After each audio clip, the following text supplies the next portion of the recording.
Hello, good afternoon and welcome to The Pulse. We're coming to you live from our studios here at Kokomlimle. We're live on DSTV channel 421, Gold TV channel 125 and around the world on myjoyonline.com. Coming up this afternoon on The Pulse, President John Dramani Mahama returns to the world's biggest political stage, the UN General Assembly, after 8 years of absence to address the world. We'll bring you his speech live here on The Pulse along with reactions and expert analysis.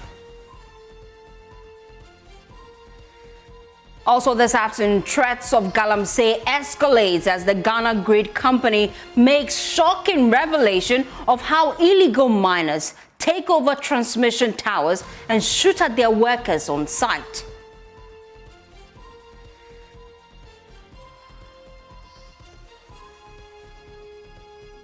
We have details as the company declares there is no doomsaw, as it says there is enough power to meet peak demand.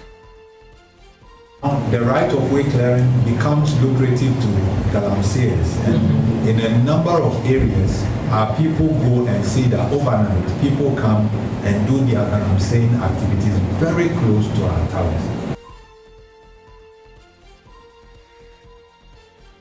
Also this afternoon on The Pulse, lawyer for plaintiffs challenging the status of the Ghana Bar Association defend their Supreme Court action, arguing the association has failed its members and infringed on lawyers' rights to join other groups. Of these for the entire year, and you get nothing from the association. That is a fact. Even a common sticker that the association has, you have to purchase the sticker from your own pocket. These and more coming up here on The Pulse. The Pulse, as always, is brought to you by Deaf and Drill Cough Expectorant. Deaf and Drill, breathe easy, feel better. My name is Faustina Safo. It's a good time to take a seat and please be my guest.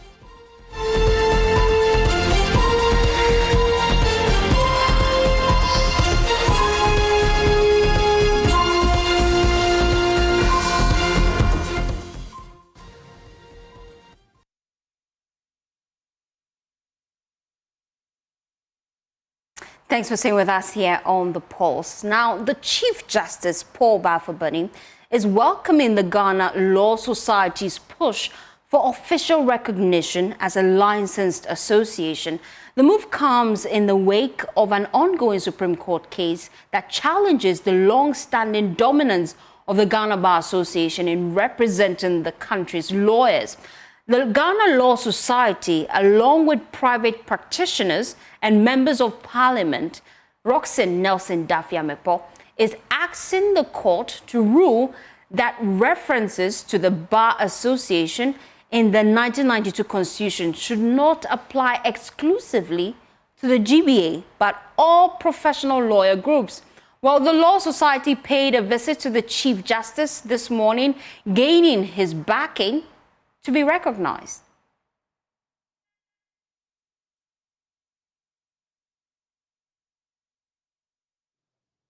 The bench is not particularly interested in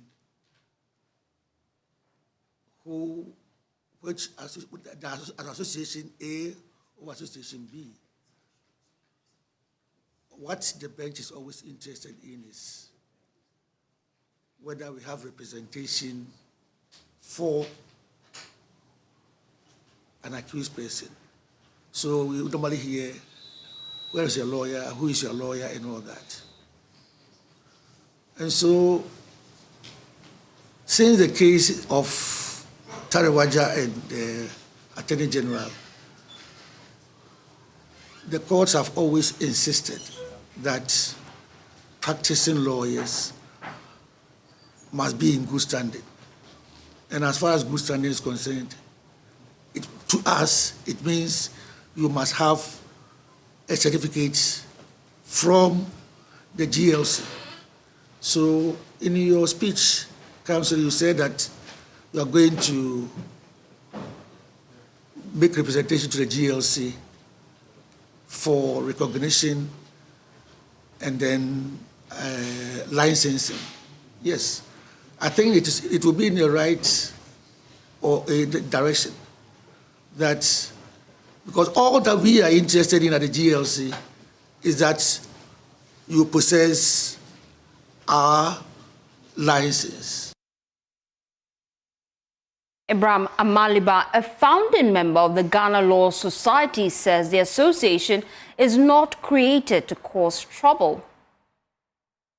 We are of the view that when we fully come into being, this association will help your administration to ensure that the judiciary in this country takes its rightful place.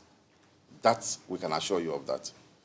We can also assure the judiciary of support in various ways to ensure that at the end of the day, Ghana's judiciary will be touted as one of the best. So you can be rest assured that this association, General Ghana Law Society, is not coming to be a troublemaker, but rather to complement what the judiciary has been doing already.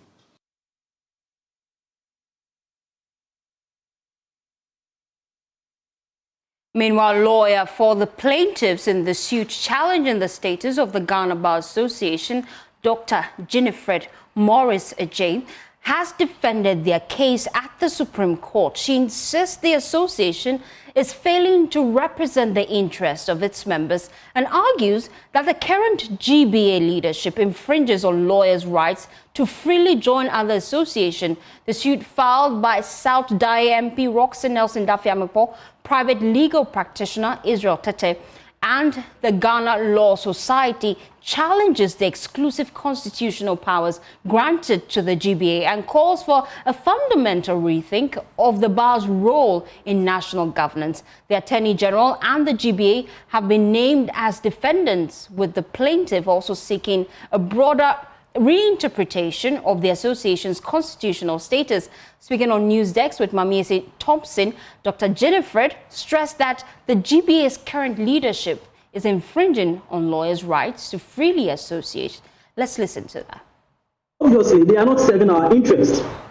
They are not serving our interests. The ideologies that they have are not consistent with the ideologies that some of us have. And it is part of the reasons why we want that monopoly to be broken. Because, there are a number of things going on in the Ghana Bar Association that, some of us are not happy. And it seems to be. Because, for instance, you make payment of dues for the entire year and you get nothing from the association. That is a fact. Even a common sticker that the association has, you have to purchase the sticker from your own pocket. The association organizes conferences and you have to pay for those conferences aside the national dues that we pay. And so some of us have been asking ourselves, then what is the use of paying those national dues if we are not getting anything? Our welfare has not been taken care of. We have no medical insurance. We have nothing. So it looks as though we are just throwing money to people to just spend. And the legal landscape right now is expanding. And so if that is the case, then it means people's rights to join associations are being trampled upon because the Constitution at a point cannot give people the freedom to join any association of their choice. And at one point in time, also restrict and restrain the same people that do not join any other association. There is clearly an inconsistency in this part of the Constitution, if that is what is supposed to be. But we are saying that even if that is what it's supposed to be, then using purposive interpretation, that cannot be. And so, that monopoly has to be broken.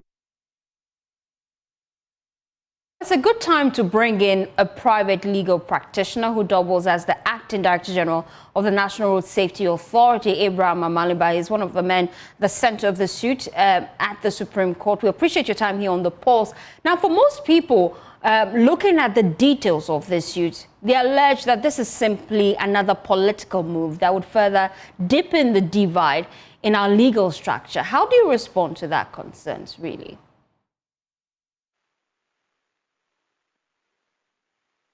Mr. Amaliba, you have some need for me to hear you clearly. Can you hear me? Loud and clear now. Point of correction, I'm not part of that suit, so I don't know how you came to that conclusion. However, I'm a founding member of the Ghana Law Society, and today we went to meet up with the Chief Justice, the acting Chief Justice, or if you want, the nominated Chief Justice. And our mission there was a simple one, to congratulate him on his stewardship of the judiciary since he was made the acting Chief Justice, and also to congratulate him for being nominated to occupy that seat when he goes through the parliamentary processes. So we were there to congratulate him and also to inform him about the existence of the Ghana Law Society, which has been registered and also has been registered as a professional body. Apart from being registered with the Registrar General, we have also registered as a professional body. So this is what we went there to do. And then you agree with this suit that they are filing at the court, don't you? Well, it is their right. It is their right to, as it were, want to be recognized. This suit, in my view, is to open up the door for other unions like ours to be recognized. And so if that will lead to our recognition, I'm all out for it. The Constitution envisages pluralism. Our Constitution frowns upon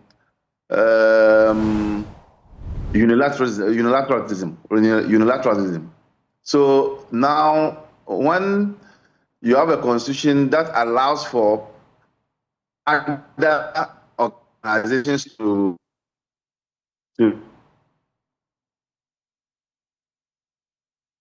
Mr. Maliba, we seem to be losing connection to you. exist. That's not a positive thing. Is it okay now? Yes, you're back now. So I'm saying that if this suit is meant to ensure that bodies such as ours can be recognized, I'm all out for it. As part of the key concerns you're raising, and I keep referencing this because the Ghana Law Society is pushing for this. They're raising concerns that the Ghana Bar, as it stands, represents the rights and interests of lawyers. You're a lawyer. Is that the case?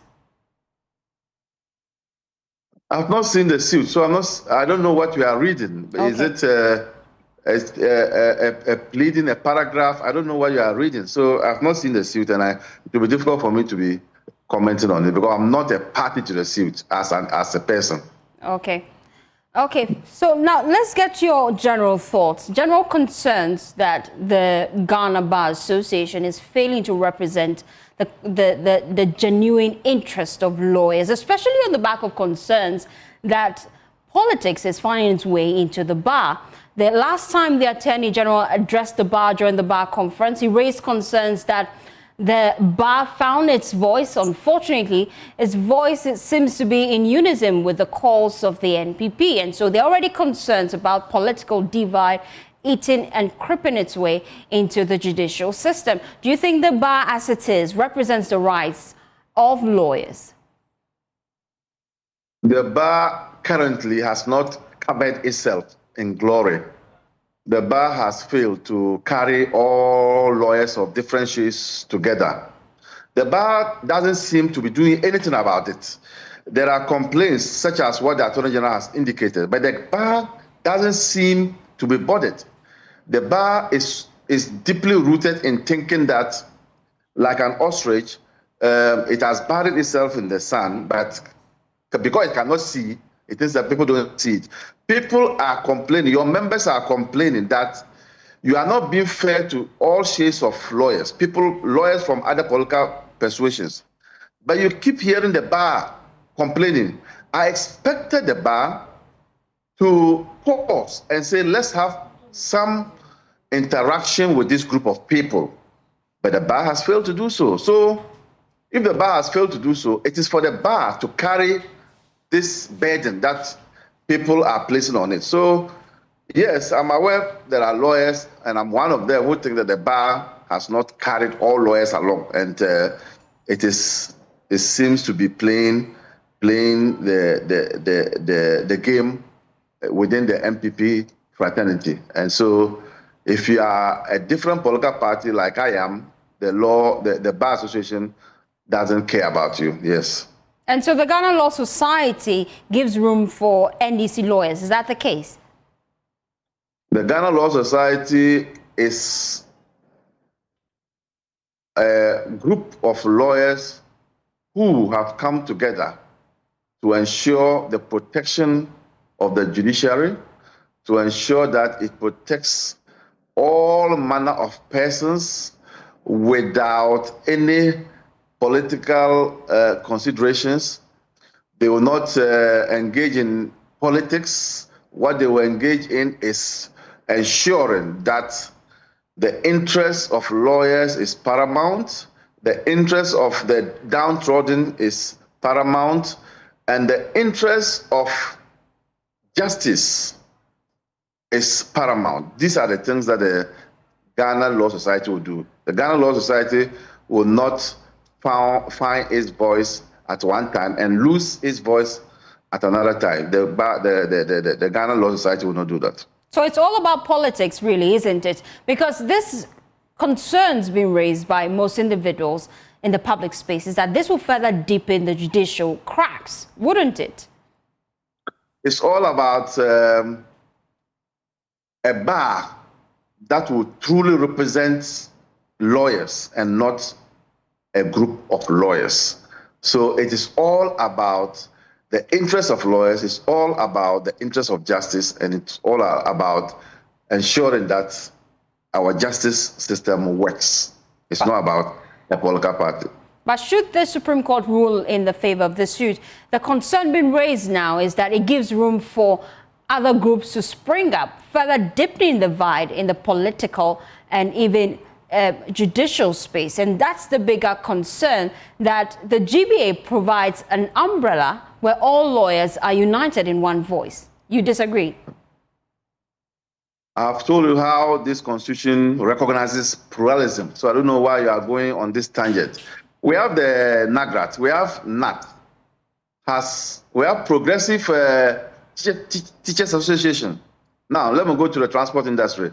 We have GPR2, we have concerned drivers. Has the world come to a standstill because of that? We are saying that we want to give opportunity to lawyers to choose which of the two best serves their interests. If they feel that the GBA serves their interests well, they go. If they feel that the new association, Ghana Law Society, will serve their interests well, they join it. At the end of the day, the two organizations, that's the Law Society and the Ghana Bar Society, Bar Association, are working to complement each other and not to divide, as you are talking about. We are not there to divide anything. We are working to complement each other, and that is what you should know. Okay, let me bring in Frank Davies at this point. Stay with me, Abraham Amaliba. Let me bring in Frank Davies just to get his reaction to here on the pulse. We appreciate your time. We're just looking at the key concerns that have been raised, really. You're a member of the Ghana Bar Association. From where you sit, does the bar currently represent the rights of lawyers? Yeah, good afternoon to you, curious listeners and esteemed viewers. I really don't appreciate the question you asked, whether the bar represents the interest of lawyers, which other bar representing. Mr. Frank Davies, you have to position rightly. I seem to be losing clear connection to you. Okay. I appreciate your question as to whether the bar is representing the interest of lawyers. Which other interest is the bar representing? Which other interest, in your opinion, is the bar representing? You see, this attempt, this callous attempt to dismember, all right, decimate, and break the front of the Ghana Bar Association did not start now. It started long ago. Some of us have been around. It started long ago. Okay, so it's nothing new. It is nothing new. But you see, people should always read through things when they start them. Okay, the Bar Association has been there for all these years. The Bar Association has been there for all these years. Any trained lawyer who understands the working of the Ghana Bar Association will not be making the comments that I just heard. All right? I did not attempt and I did not want myself to be involved in this discourse. But let me educate all of us. We have a Bar Council. And the Bar Council is representative of all the presidents of the region of Ghana. We have bar associations in all the regions. Now we have 16 regions. That we will say. Every region is represented on the Bar Council. So the decision taken by the bar at any particular point in time is not the single decision of any member. So for people to say that the bar has been hijacked and the bar sings the tune of the MPP, I wonder where that wisdom comes from. Because decisions are taken in a collective. I don't want to mention names, but we know bar presidents who are inclined to the NPP, and we know bar presidents who are inclined to the NDC. We all know. But when decisions are to be taken, they are taken in a collective. And when you find yourself in the minority, why would you complain? Now, I listened to Amaliba, who has been a member of the Ghana Bar Association for all the years that he has practiced his law. He now wants to form a law society of Ghana. That is his discretion. Why does he want to go to court? Why does the Law Society of Ghana want to go to court for an interpretation? Interpretation of what? The Ghana Bar Association is an association formed by itself. They want equal representation. They want equal representation. Their concern really is that we've just heard from the Attorney General during the Ghana Bar Conference that somehow each time the bar finds a voice, it always aligns with the voice of the opposition, the NPP. And that's a big concern for them, especially when the bar spoke about the removal of the Chief Justice. And so we cannot negate the fact that there are political undertones to this whole issue. Are you taking side? Are you now talking for one side? What's the meaning of what you just said? Now, when the petitions were trumped up for the removal of the Chief Justice, what did you say?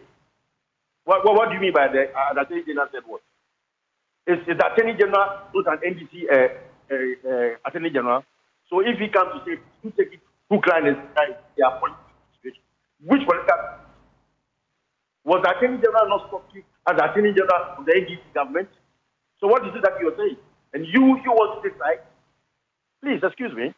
Don't do that to yourself. Mr. Frank Davids, we are journalists. We do not take sides. I've asked a question. I just want to get an understanding, really, of the implication. If you allow me, Mr. Frank Davids, I'll give you the opportunity to speak, if you allow me, please. We're looking at the implications. If you also allow me to speak, of course, I'll give you the opportunity. We will give you the opportunity to make the point. I just want to get an understanding, really. The concerns of this group filing this suit is that the current bar structure silence the voice of the minority. You're a key member of the bar, and so I'm getting your reaction on that. They raised critical concerns about the bar aligning with the NPP. You think it is not a legitimate concern? Is that the case? It is not legitimate. Okay. It is not legitimate. I said to you before that whatever decision is taken by the bar is a collective. Anyone who understands the workings of the bar will not say this. These folks are my... Once upon a time, the president of the Ghana, everything was it. But we all supported it. If massive right and contrary opinions, and you find yourself in the minority, why would you think that somebody is stumbling on your rights? No. Why should the conclusion?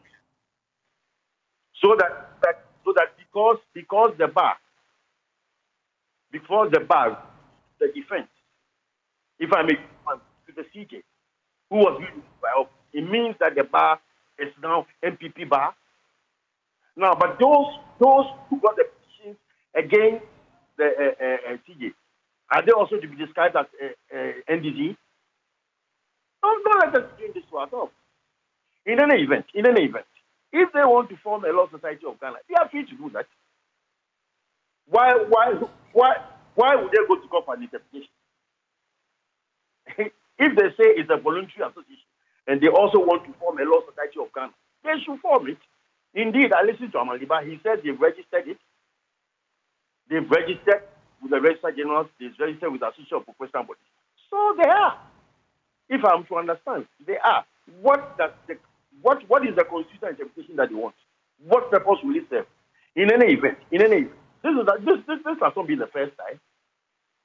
Once upon a time, Ward Brew, CN Ward Brew, a senior lawyer, attempted to form a bar association of Ghana. What happened? Nobody stopped him. He said he wanted to form a bar association of Ghana, which will include court clerks, professional bailiffs, registrars of the court managers. He attempted it. Nobody stopped him. What happened? So if they want to form a law society of Ghana, who is quarreling with them? From what they are saying, it means that the law society of Ghana is also going to propagate what? The wishes of the NDC. And when that society is formed, would it be right? Would it lie in the mouth of lawyers to say that it's only it is a political wing of the NDC? Let's stop doing this to ourselves. Let us stop. If we have problems as an association, we should all agree to resolve our problem. I don't think there's any bigger problem we should call for this. But I'm saying the attempt to do this didn't start today. So it is not new. Some of us have been around for too long not to understand what is going on. It is not new.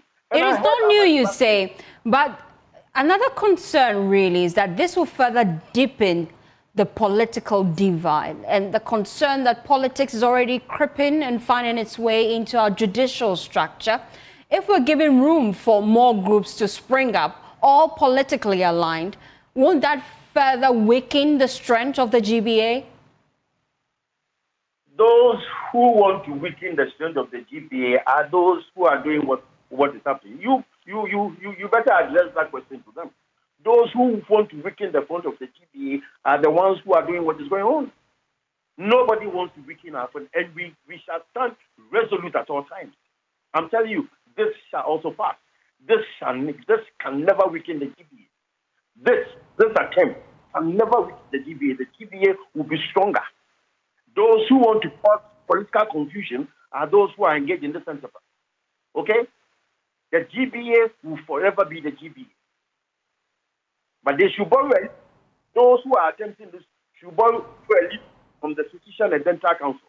There are so many countries. They have not, at any point in time, decided that they are going to form a rival association. But they belong to the We have the architect. Okay? We have the of engineers. We have the ACC. They are all different political associations, but they come under one umbrella. So what is new?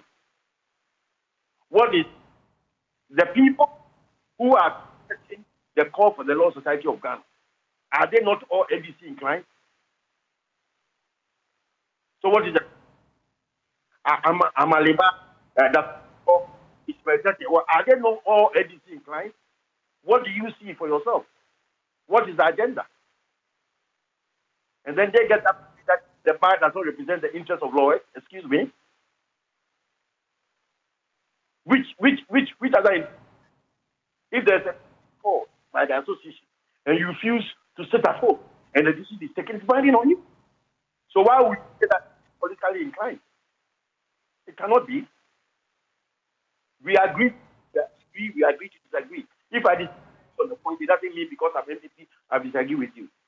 Those of us who are close enough, when we speak on the other side of the divide. It is not as if we are that myopic in our thoughts. So people should not say words for our mouth. The Ghana for all laws, irrespective of our poll. Of course, we all know our political incline. Why? When we attend conferences, don't I talk to Tony Dita? When we attend to conferences, don't do exchange ideas on matters which should be for the betterment of the association? Okay.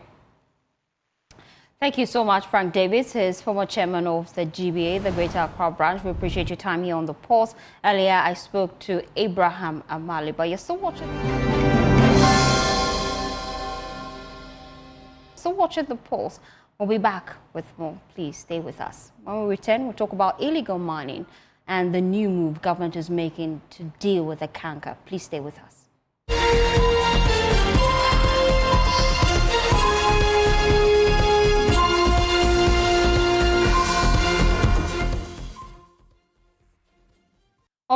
Let's take you now live to the UN. President John Dramani Mahama is addressing the UN General Assembly, and he's expected to touch on key global issues. Let's cross over live to the Assembly. His Excellency, and invite him to address the Assembly.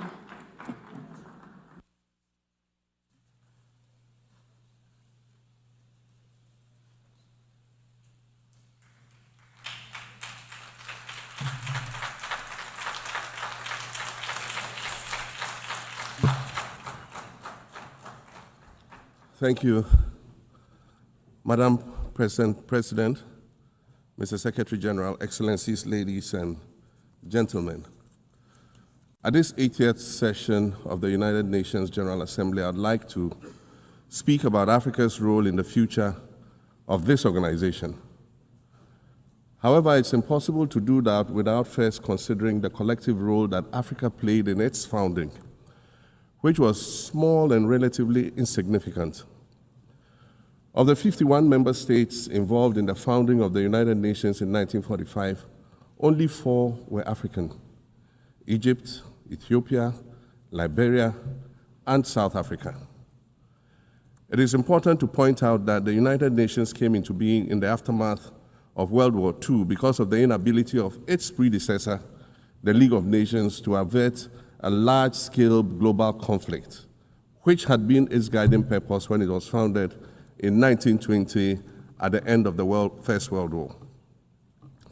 Out of the 42 founding member states of the League of Nations, only 3 were African: Liberia, the Union of South Africa, and Ethiopia.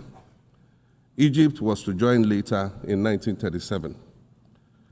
Africa's overall participation in the organization's founding was minimal and relatively unimportant.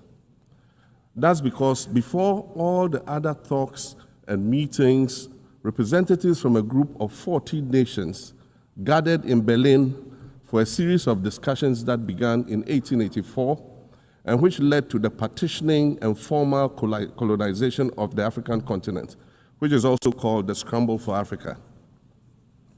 It has famously been written that past is prologue. Well, in the past, the majority of the 54 nations that now comprise Africa were never offered a seat at the table where plans for a new world order were being drawn. But, Madam President, as fate would have it, the tables are turning, and Africa's role in the authorship of whatever is yet to come for this world is going to be huge, and it will be consequential. According to this organization's own projections, by the year 2050, more than 25% of the world's population is expected to come from the African continent. Additionally, by 2050, 1/3 of all young people aged between 15 to 24 will be residing on the African continent. So you see, the future of this world is African. Allow me to say this once again a little louder for those of you in the back. The future is African.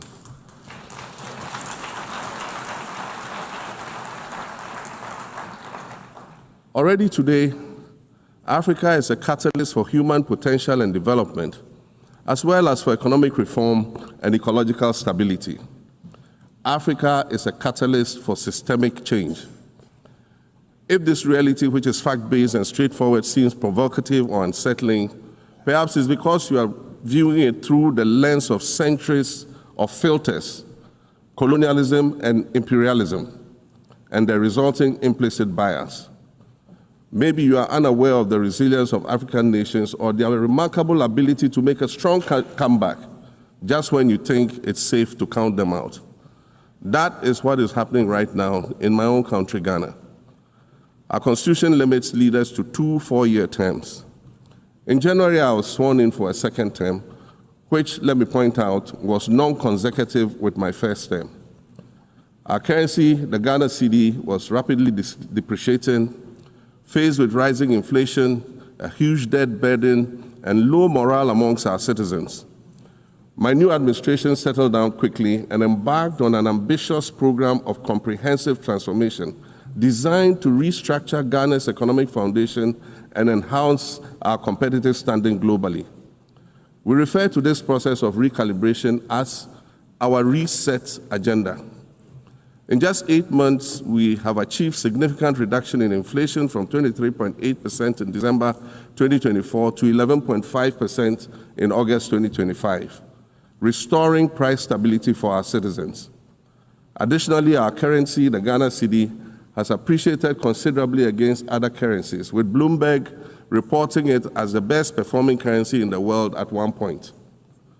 Our improved sovereign credit rating reflects increasing investor confidence in our economy. And our 24-hour economy initiative promises to transform our economy. And there's a renewed willingness amongst our people to trust that their elected officials have Ghana's interests at heart and that we're progressing together. Madam President, I believe that in honor of this milestone celebration, the United Nations should also embark on a process of serious recalibration and establish its own reset agenda. Since the organization's founding, the number of UN member nations has nearly quadrupled. And quite frankly, it is not the same world that it was back then when the UN was formed. I mentioned earlier that I began my second non-consecutive term as president this past January. My first term ended in January 2017. In that span of time, 8 years, the world has changed with such ferocity. My first days in office after my return felt as though I had just awakened from a Rip Van Winkle-style sleep. Now, no, that was only after 8 years. Imagine then what it will be like after 80 years since the founding of the United Nations. In 1945, the sun had not yet set on the largest empire in history. The most common mode of international travel was by sea. The personal computer had not been invented, let alone made portable. And television, a new convenience, was still in its infancy, albeit in black and white color. Relations between the US and the Soviet Union were turning frosty, with Winston Churchill declaring that an iron curtain has descended across the European continent. Fast track 80 years on, in today's world, hundreds of thousands of commercial flights take off and land every day. Libraries have been digitized so that volumes of literature can exist on a small device, small enough to fit inside your pocket. We live in a world of cryptocurrency, artificial intelligence, social media, the internet and its dark hidden dungeon of the dark web, all of which carry a potential threat to global peace and security. Climate change is real, and we're fighting a losing battle against the loss of Maldives and other island nations to the rising sea level, against the loss of Timbuktu to desertification and the Amazon forest to global warming and deforestation.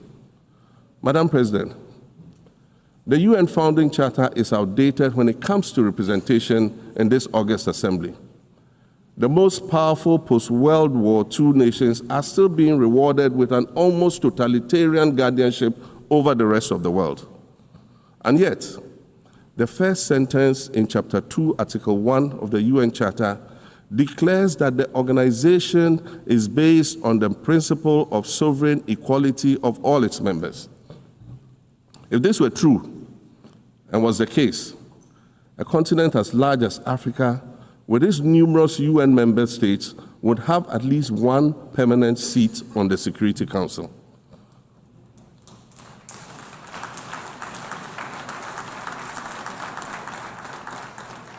Furthermore, we believe that veto power should not be restricted to only 5 nations, nor should it be absolute.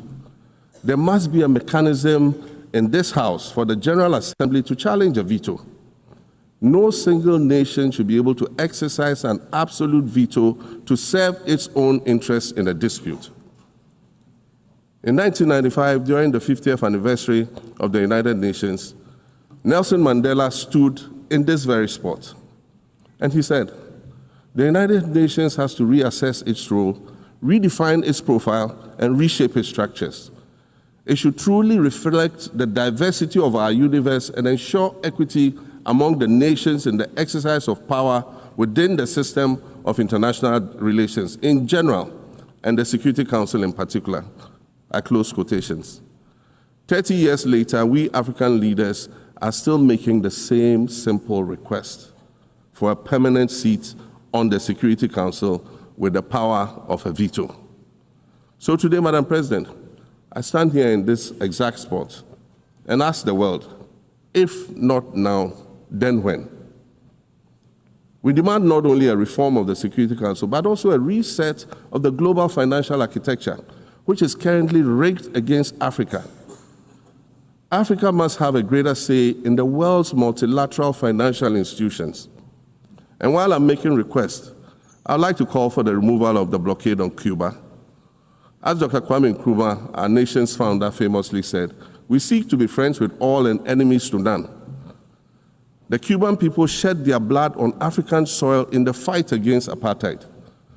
And indeed, Cuba has been and continues to be a faithful friend of Africa. You see, the very fact that I can stand here and ask these things and say these things, and the fact that all nations can ostensibly gather here to address critical global issues, air our grievances, and express our concerns, that is what makes the survival of this organization so important. In every old city or village, you'll find a town square, or a courtyard, or a plaza that once served as a gathering space for the citizens of the community and their leaders. Meetings and celebrations were held there, as were trials and elections. And these were spaces that brought people together and held them together as a community. Sadly, time and technology have eroded these spaces. Madam President, in many ways, the United Nations is the proverbial town square of our modern global village. And it has never been more critical for us to protect this one space that brings and holds the world nations together as a community. The internet, social media platforms, and artificial intelligence offer us the illusion of connectivity, when in fact what they do is reinforce isolation by using algorithms that ensure that we do not receive new ideas and perspectives, but rather more of the same content. We are served alternative facts and manipulated images, making it easy to disseminate disinformation and sow seeds of division amongst communities.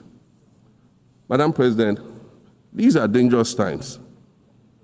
Our world is currently experiencing a rise in nationalism and economic instability. There's a general breakdown of multilateralism. Various acts of aggression have been committed against the sovereignty of others, and nations are attempting to circumvent the very safeguards that were put in place to prevent large-scale global conflict. These conditions are all too similar to the ones that led to the League of Nations' failure in fulfilling its mandate. The denial of visas to President Abbas and the Palestinian delegation sets a bad precedent and should be deeply worrying to all member nations of the United Nations. Ghana recognized the state of Palestine in 1988 and supported a two-state solution to the conflict since then. And I say, contrary to the claims of some, a two-state solution would not be a reward for Hamas. It would rather be a reprieve for the hundreds of thousands of innocent women and children and people who are facing collective punishment and forced starvation for no reason other than the fact that they are Palestinian.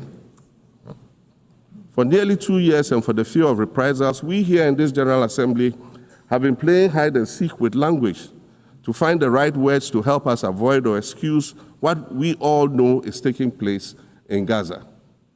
But here's the thing, it doesn't matter what you call it. If it looks like a duck, it swims like a duck, and quacks like a duck, well, then it must be a duck. The crimes in Gaza must stop.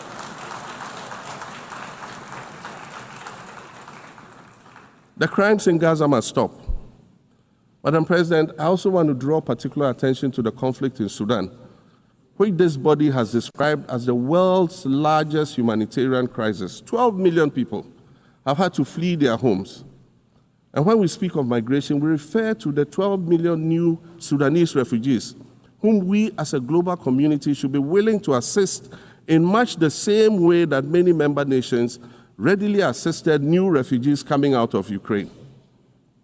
Let's dispense with the euphemisms and dog whistles and speak frankly. It is not a mystery that when leaders of Western nations complain of their migration problems, they are often referring to immigrants from the global south.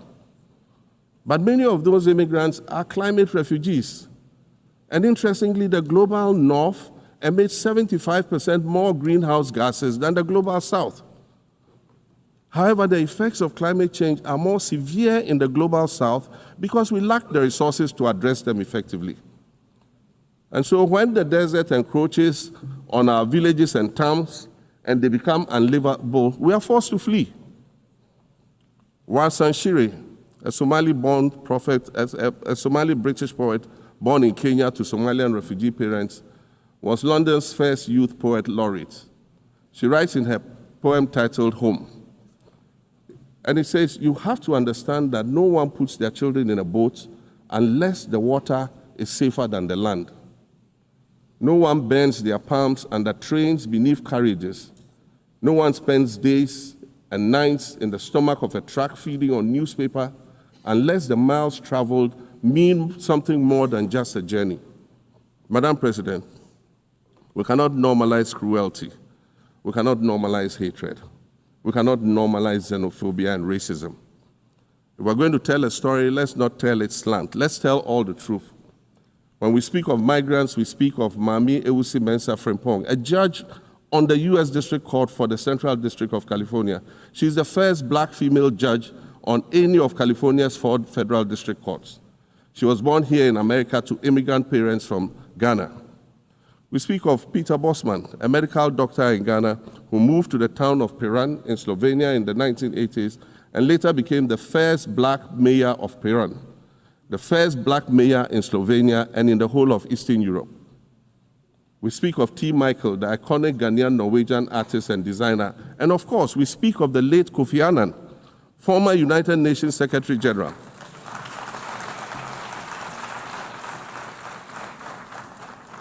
Former United Nations Secretary General and Nobel Peace Prize recipient, who was born in Ghana but spent his adulthood in various places in America and Europe.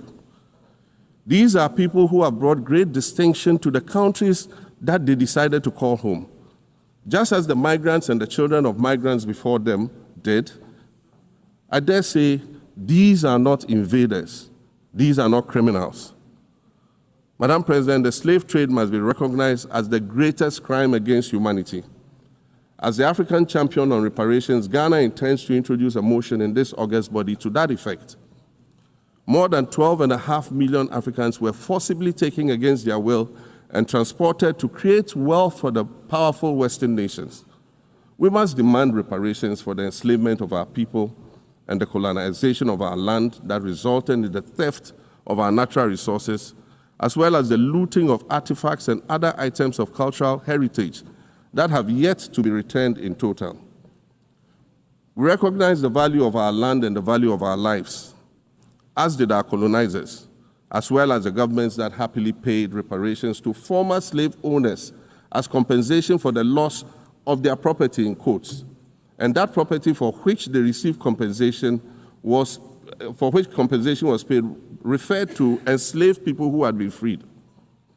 Madam President, an increasingly insecure world is witnessing upward spending on defense budgets of bilateral partners and steep cuts in official development assistance. Since July 2024, it is estimated that there's been a 40% drop in humanitarian aid globally. In this era of global uncertainty, Africa must exercise sovereignty over its natural resources to raise the necessary funds to ensure the well-being of its citizens. The days of parceling out vast concession areas to foreign interests for exploitation must come to an end. We'll continue to welcome foreign investment, but we must negotiate better for a bigger share of the natural resources that belong to us. And we must insist on value addition to these resources. We're tired of the continued image of poverty-stricken, disease-ridden rural communities living at the periphery of huge foreign-controlled natural resource concession areas. We're tired of having people extract the most they can from us and in return offer us the very least by way of respect, consideration, and dignity. We're tired of not being represented in ways that reveal the richness and complexity of our history or acknowledge all that we have overcome to arrive here in this liminal space of untold possibilities. Allow me to echo the Indian-American writer Arundhati Roy, who wrote, "Another world is not only possible, she is on her way. On a quiet day, I can hear her briefing." I want to add that for the sake of Africa, and quite selfishly for the sake of my 18-year-old daughter, I hope that this new world that is arriving is a place of safety and equality for women and girls. To succeed, we must empower everyone, including women and girls, to reach their full potential. In closing, Madam President, I'd like to congratulate you on your election to preside over this historic 80th General Assembly and on being the 5th woman to hold this distinction. I'd also like to congratulate Her Excellency Nana Jane Opoku-Agyeman on being the first woman Vice President of Ghana.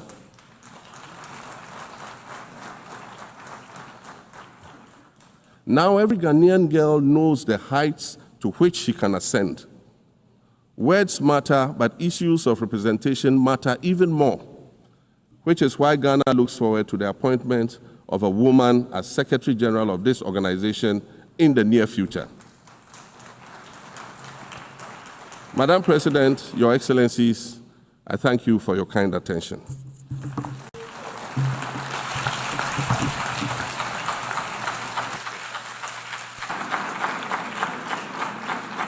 On behalf of the General Assembly, I wish to thank the President of the Republic of Ghana.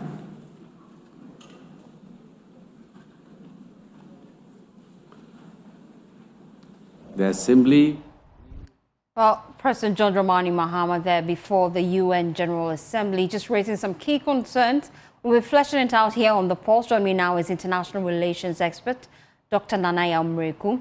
Also joining us is Nana Safweje, his deputy ranking member on Parliament's Foreign Affairs Committee and Regional Integration Committee. And then we'll also be joined by Dr. Ishmael Hovo later, another international relations expert, as we explore this further. I'm just looking at some key things which I've noted that the president just raised concerns about. And I'd like us to take it one after the other, really. The president said today that if it looks like a duck, it walks like a duck, it quacks like a duck, definitely it is a duck. And he was referring to the crime in Gaza. In fact, he quantified it as a crime. We're now hearing our president openly condemn the situation in Gaza, pushing for a two-state system. Does that compromise Ghana's non-alliance stance? I'll start with you, Doc. Hi, good afternoon, and thank you for having me on your show. I for one, this is my thought. This is what I think. I do not think that Ghana's position now, as regards recognizing the two-state solution, is a deviation from Ghana's non-aligned, foreign policy. I think the president clearly echoed the fact that the two-state solution is something that was recognized by Ghana way back in 1998. And I think that whatever decision we take as Ghanaians and as the leader of the country, it nears to the national interest of the country. For a very long time, we've tried to play that, neutral position, between the Israel-Palestinian case. But I think that the evidence is very glaring, and sometimes you ought to speak truth to power. You don't have to compromise your moral grounds just because you want to play safe in international politics, because you've seen the overwhelming votes in support of what is happening in Gaza. And so I think that representing Ghana and knowing the fact as it is, there is no other way but to tell what is happening. And I like how, he started by arguing the fact that if it moves like a dog, it calls like a duck, it does everything like a dog. Obviously, it is what it is, happening in Gaza. So I don't think it's a deviation from Ghana's, non-aligned, foreign policy. But then really, we've had both politics now. Wouldn't it fracture Ghana's existing diplomatic relationship with Israel, for example? No, I do not think so. I mean, like I'm saying, we don't have to compromise morality on grounds that we want to save face with a certain, state. We do what is in our national interest. And I think at this moment, it is the truth out there. I do not think that doing this is going to rupture the relationship with Israel. I don't think that is going to happen. I believe the Israelis know that as an independent, sovereign people, we have our foreign policy, our national interest that we want to chart. And so if this is the position of the first gentleman of the land, what it means is that, this is the path that we are going. I don't think that it has anything to rupture relationship, with Israel.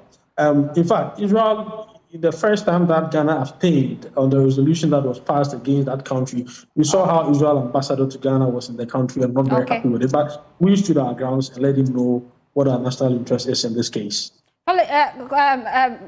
Yeah, stay with me. Let me just bring in Felix Kwasi-Ofosu, government spokesperson, just to get his brief reaction here on the Pulse. We appreciate your time. We've been hearing from the president openly condemn what is happening in Gaza, calling it a crime scene, really. Doesn't that fracture Ghana's relationship with Israel? Well, Ghana's relationship with the international community cannot be premised on deliberate efforts to close our eyes to clear wrongdoing. And I do not see how stating a fact, which the United Nations itself has recognized, can result in any fractured relationship. The fact of the matter is that what is happening in Gaza is extremely troubling, and we all see it on a daily basis. And while the government of Ghana and the people of Ghana do not countenance acts of terrorism, we simply are not going to close to glaring violations of the rights of the people of Gaza. And it is that the president, in stating what the situation actually is on the ground. And then another key concern that the president raised today before the UN General Assembly is that push once again for Africa to get a permanent seat on the Security Council. This is not the first time that call has been made. How realistic do you think that push is at this point in time? Well, they say persistence, peace. Whilst it is true that it is not the first time this matter has come, there is a need to continue the advocacy at the highest level. So it was opportune for President Mahama to use the occasion of his address to the United Nations General Assembly to reiterate that demand, which all Africans believe in. And we are hopeful that in due course, in very short order, these demands will be acceded to, and Africa will find its right place among the community of nations where it matters most. And he's also pushing for the removal of the blockade on Cuba. How does it benefit us really as a country to openly, in that global stage, side with Cuba? Well, again, we do not need to have benefited directly, or we do not need to benefit directly from the removal of the Cuban blockade to demand that what is right must be done. Indeed, this is a decade-old case that Ghana has this matter, and we've made up at almost every Senate assembly. So it is between our faith and our policy, and we believe that it is something that is necessary so that Cuba can live within the freedoms that they are entitled as a people. And then another concern being raised, really, just hearing the president push for the removal of the embargo that has been placed on the visa grants to the president of Palestine. Just openly doing that, really, it means Ghana has taken a stance. Would there be implications for us moving forward? I've already told you that as a nation, we have to state what is the fact. And when there are developments that are not in tandem with the principles underpinning international diplomacy and international relations, we should be able to indicate this. So, whereas we remain non-aligned, we are not in any way, shape, or form going to stay aloof when we see that things are being done that can fracture the relationship that should exist within the international political order. And it's for that reason that the president has made this call. I think that it is fair, it is just. The United Nations was set up as an institution where through dialogue, trusty relations amongst nations could be addressed. The UN was set up in the aftermath of the World War II to ensure that the violent confrontations that occurred during the war do not recur. So at every point in time, opportunity must be created for all sides, all shades of opinion within the international world order to be heard so that common ground can be achieved on the matters that are important. And that is the reason why President Mahama has made the call that he has made. But can we truly say now, at this point in time, that we are non-aligned? Again, you must understand non-alignment. Non-alignment means we do not subscribe to the ideology of the West or the East. That is what it means. It does not mean that if wrongdoing is happening, we cannot say it, or that we should be duplicitous or hypocritical in our stance regarding developments within the international arena. So it's very, very important that you understand what non-alignment means. Do not be misled by claims by the opposition who in the past have been on the side of wrong and have supported nations that were oppressing others. Staying non-aligned does not mean that if there is genocide in one country, it should not be spoken to. It simply means that we don't subscribe to the ideology of Western nations or Eastern nations. We subscribe to ideology that we believe will further our interests as a country. But within that particular context, it is imperative that if events occur that are globally recognized to constitute wrongdoing, we say it as it is. That is what has happened. Thank you so much, Felix Kwachiofosu. He is government spokesperson. Well, I still will have with me Nanaya Miracle. Let me just come to you to just speak your thoughts on this. We've just been hearing from the president make that push once more for equal representation on the Security Council. He's pushing for a seat for Africa. This is not the first time that call has been made. How realistic is it really? Let me just say something about the previous discussion before I go on to answer your question. You know, when Nkrumah, this whole idea of non-alignment came up, right? Nkrumah conceptualized it in a phrase, and he said that we look neither to the east or to the west, but we look forward. So, speaking the truth and speaking to fact or data does not necessarily compromise the fact that we are aligned or that we belong to a certain group of states in the International Committee of States.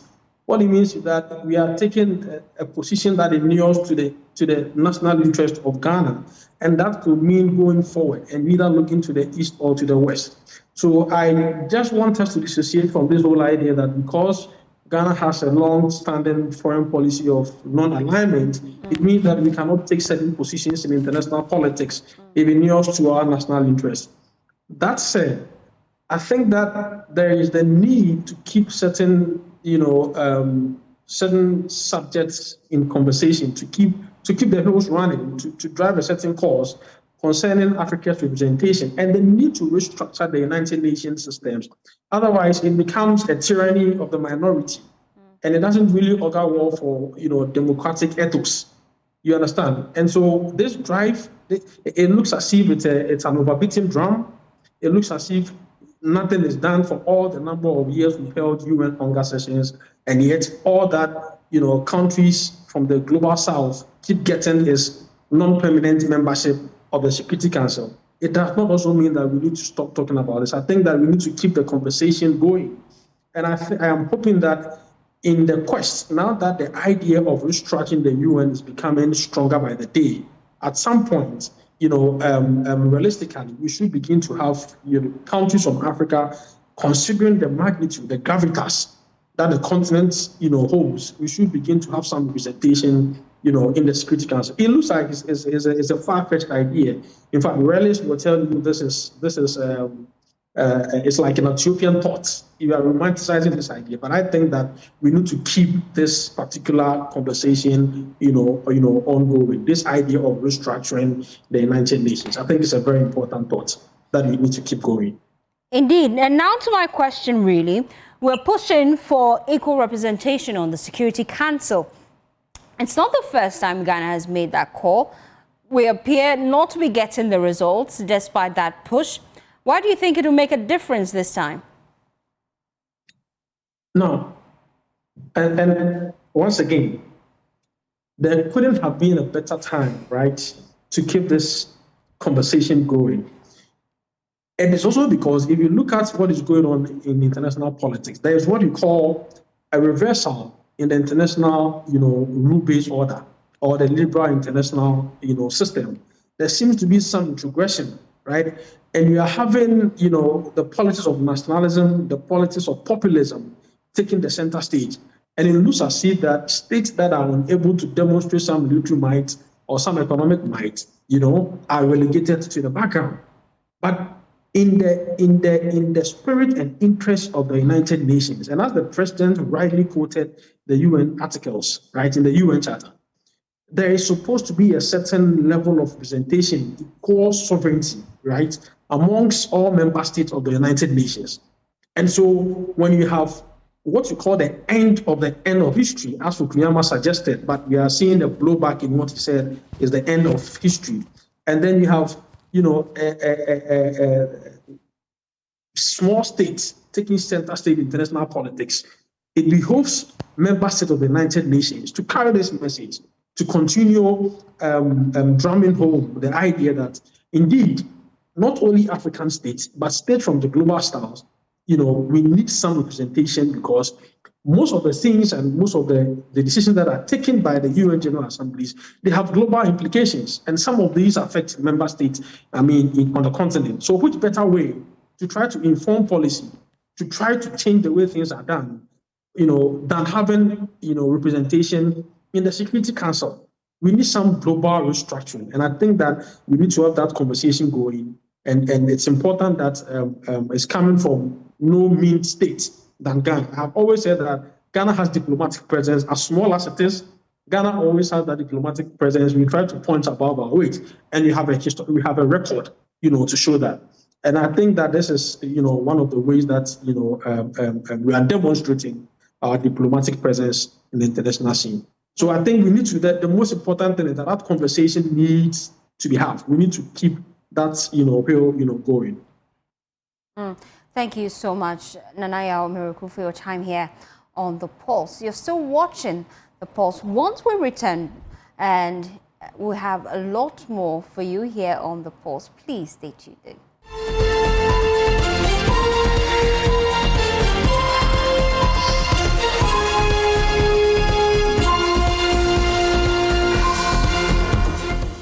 Thanks for staying with us here on The Pulse. Now, rabies, a neglected tropical disease, continues to hit undeserved communities hardest, especially in Africa and Asia. Every 9 minutes, you know that it claims a life, yet it is 100% preventable. On September 28th, the world marks the 19th World Rabies Day under the theme Act Now, You, Me, Communities. A call to vaccinate dogs, educate others, and push for stronger policies beyond individual action. The theme stresses community-driven solutions, vaccination campaigns, as well as school awareness and sustainable elimination of the canker in our society through targeted programs. Well, we're going to be delving into that because the Ghana Private Veterinary Surgeons Association is rising to the occasion with that call, and they are starting a nationwide campaign, and it's coming up on the 27th of September. I'll let them tell us all about it and how we can be a part of it. Join me now in the studio is Dr. Phyllis Nchua Fletcher. She is the Metro Veterinary Officer for the Accra Metropolitan and Lejokuku Municipal Assembly. I also have with me in the studio Dr. Saki, Kojo Saki to be precise. He's veterinary head of Dr. Saki Veterinary Clinic in East Legon. We appreciate your time here on The Pulse. Quite a lot of things to chew on. Why is this even important, raising awareness about vaccination? Let me start with you, Dr. Phyllis. Rabies is a very fatal disease in which once the symptoms set in, the end result will be death for both humans and animals. But irrespective of it being that very dangerous and fatal disease, it is 99% vaccine preventable. So that's why we are advocating for vaccination in dogs to prevent rabies. But as a doctor, how often do you see cases of individuals who are actually victims of this coming into your office? And at what stage have they already arrived in? With a few times we've done advocacy over a few years now. I think people show up once they have their dog bites or scratches, not just dogs, but dogs, cats, monkeys. People report to the clinic or report to the health facilities once they are bitten or scratched by these animals. So they come quite often. So we are more on the prevention than trying to treat or cure, because rabies is not curable once the symptoms set in. So we see a lot of those people almost daily at my end. People reporting dog bites and scratches. See, let me come to you, Dr. Saki, because for most people watching, their concern is that, oh, this happens only in the rural areas. Accra, we're more organized. At East Legon, we don't have dogs walking around biting people. Is that the case? Do you often see cases like this? Yes, we do. We get a lot of bites from stray dogs. And when an individual is bitten by a stray dog, or even your own pet dog or cat has such an encounter, the chances of contracting rabies is quite high and should be prompted. So we do see a lot of these cases as well. Now, let's talk about this year's World Rabies Day and the theme. How important is it for us here in Africa, in Ghana, to be precise? So, like my colleague said, rabies is a zoonotic disease. That means it affects both humans and animals. And because we are in such close proximity with our pets, such as dogs and cats, it's vital that we vaccinate to prevent this deadly disease, because it is not a curable condition, but it is totally preventable. So that's why we are trying to create awareness for all pet owners so that they come and then we vaccinate their pets for them. And on this Saturday, we are carrying out a free rabies campaign. So all individuals can bring their pets. They should come in their numbers so that we can vaccinate the pets. For free? For free, yes. For free. Oh, I see. That's good. So tell us the date again and where exactly so that we know where we're heading to. So we are going to be distributed in various sections of the Greater Accra region. I'm going to be at the Islamic University region, so that's for the East Legon section. We have Spintex. We have about 3 or 4 posts in Tema Ridge area as well. So they are going to be distributed along various regions. I will share that information with you later in the show. And I've also been promoting it a lot on social media to create the awareness. Okay. Dr. Phyllis, now for most people watching, the concern is, apart from this campaign, how affordable and accessible are vaccinations? The rabies vaccines are very accessible. In any or every veterinary center closer to you, there are rabies vaccines available. Not the pet shops, but the veterinary facilities, the clinics, have the vaccines readily available all the time. And then beyond this free vaccination drive you're pushing, what's the long-term plan really to ensure that everyone is whipped in line, Dr. Phyllis? So the rabies vaccination is done yearly. You vaccinate your dogs, your cats, your monkeys once a year, and then you repeat the following year. So we are going to do this awareness campaign every year to remind people to keep up with their vaccination schedules. But being a doctor here in Ghana, what are some of the myths that you have come across that people have this perception about dogs or about rabies in itself that you find funny and you would like to dispel? Some say when you get the bites or a scratch, it can be treated at home, which is totally wrong. And then because, you see, for every disease, we have something we call the incubation period. Once you are exposed through the bites or the scratch from an infected animal, it takes a while for you to show the disease. And the normal time it takes for you to manifest the disease is between 2 weeks and then 12 weeks. That's 2 weeks to 3 months after you are being bitten or scratched by an infected animal. So some, everything has some point of deviation. So some take longer and some take shorter. And because the symptoms, you don't get the rabies immediately you are bitten or scratched, people think once they do their normal things at home, then the person is safe and the person won't catch the disease, but that's false. So we advise that for every bite or scratch, even if it's your personal pet, your own animal, you are still supposed to report to the nearest health facility or veterinary center for proper assessment and then treatment. And then, just as we wrap up the conversation, please drop your social media handles and how they can reach you so that it can be part of that free vaccination drive you're pushing. Doc. All right, so my TikTok handle is Dr. Saki Vet, and then the Instagram handle is also Dr. Saki Vet. So we are on TikTok and Instagram. And then, Doc, you want to say something? Yes, Veterinary Services Ghana on Facebook. You would get all the information, the various locations in which these free vaccinations are going to be carried out on Saturday. Veterinary Services Ghana on Facebook. I'm seeing a lot of questions on our social media handles. I'm trying to read all of them, but unfortunately I can't. But there is this one that I think we can just get a quicker response from Dr. Phyllis. Sure.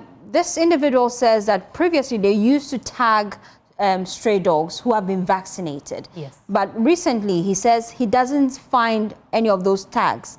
What's accounting for that? We do not use the tags anymore. In place of the tags, we give them vaccination certificates, or they have their record books in which this vaccinations are recorded. Okay. Yes, so we do not use But who then possesses the certificate? If it's a stray dog, it doesn't have an owner. Yes, so once it's a stray dog, once you report, you wouldn't be able to tell with the system we are using now. So you just report, you avoid the bite or scratch, but if you are being bitten or scratched, you report to the nearest health facility and you would be taken care of. Is there a reason why we moved to that new system? It's not sustainable anymore, so we moved to the...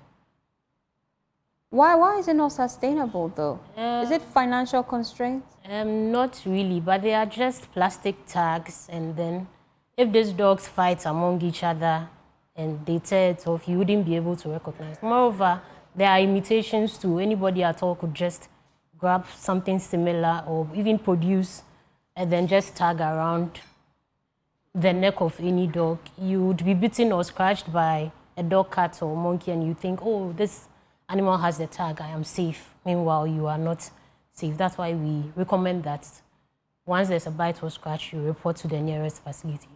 And also, before you report to the health facility, you wash the wound, the bite or the scratch site, under running water with soap for 15 minutes before you go ahead and report to the nearest health facility. Is that the only first aid I need to take that's a note of? Okay, wash the area. Under running water. Clean running water with soap for 15 minutes. Oh, I see. 15 minutes. But if it's an open wound, is it safe to apply soap there? Yes, it's still safe because the water will still wash it away. And the reason we do that is the virus replicates very fast. And rabies is a disease of the nervous system, the central nervous system. So the peripheral nerves pick up the virus, replicate, and then move along to the brain. Once it gets to the brain, you get sick of rabies and you are going to die. But if you wash the sites under running water with soap for 15 minutes, it at least reduces, or let me say, can wash the virus off if it is present. Not totally, but at least wash a volume of it off to slow down replication and then slow down the traveling along the nerves to the brain. We have this perception that sanitizers can deal with some of these things. Is it safe to apply sanitizer in that area? Running water soap is the best option. Then come straight to the hospital. Because water is readily available. Sanitizers might not be readily available. But if it is, can I use a sanitizer? Is it safe to use a sanitizer on the affected area? Just wash with water and soap under running water for 15 minutes. And then 15 minutes minimum. 15 minimum? Yes, 15 minutes minimum. I see. That's okay. I hope we're learning a lot. This is quite a lot to digest. 15 minutes minimum. Doc, just your final words as we let you go, Dr. Saki. Rabies is a deadly disease, but it's very preventable. So as dog owners, pet owners, let us just do the needful by vaccinating them. And also, like my colleague said, a first aid kit you can do when you are bitten at home. Wash with under running water with soap for 15 minutes to reduce the viral load. It can be a good game changer. And if you are bitten, always report to the nearest health facilities. Yes. Thank you so much, Doc, for your time. And finally, Doc, as we're leaving, just tell them the date again that it's happening, the free vaccination drive you're pushing, and how we can be a part of it. Sure. So we are doing the free rabies vaccination on 27th September, which is just this Saturday. And then we are mounting several posts at several locations. So we have one at the Dr. Saki's veterinary clinic. He will be at the Islamic University at East Legon for the free vaccination. We have one at La Veterinary Hospital at Sakaman in the Dansoman area. Yes, Connie's Veterinary Hospital. He will be at the Swanika Street in Belempe. And then also at Teshi, Lejokuku Municipal at Teshi. We will mount 4 points there to do the free vaccination. And then there's also one at Animalito Veterinary Center around Tesano. Another one at Maldives Veterinary Center, Bawe. And then Tema Animal Hospital in Tema, Community 7, 6th Street Veterinary Center in 6th Street Veterinary Center. Okay. Thank you. Ningo. Okay. Thank you so much. Mainstream Veterinary Hospital. Thank you so much, Dr. Phyllis, for your time here on The Pulse, as well as Dr. Kojo Saki. We appreciate your time. And that's how we wrap up The Pulse. It's been a pleasure doing this with you. I'll be back same time, same station tomorrow. Have a pleasant day as you enjoy the rest of our programs.